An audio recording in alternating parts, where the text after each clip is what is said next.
আসসালামু আলাইকুম গাইস, আপনারা দেখতেছেন এগুলা সয়াবিন। আমরা যে সয়াবিন তেল খাই ওই তেলগুলো তৈরি হয় এরকম এক পদ দানা সয়াবিন। এই সয়াবিনের দানা বাহির থেকে আনা হয়, আর সেগুলা কোম্পানিরা আইনা ভাঙাইয়া সয়াবিন তেল তৈরি করে।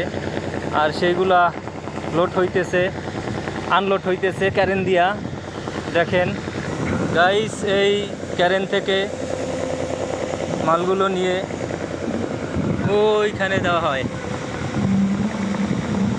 এটার ভিতরে দেওয়া হয়। এখান থেকে ও গোডাউন সাইলোর ভিতরে চলে যায়, তারপরে ওখান থেকে ভাঙানো হয়।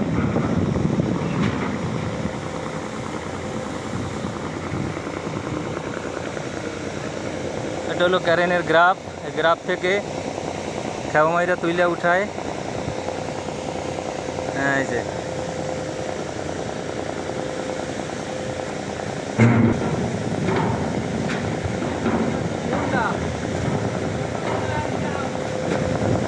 ভিডিওটি কেমন লাগছে জানাবেন, লাইক কমেন্ট করবেন এবং চ্যানেলটি সাবস্ক্রাইব করবেন। আল্লাহ হাফিজ, আসসালামু আলাইকুম।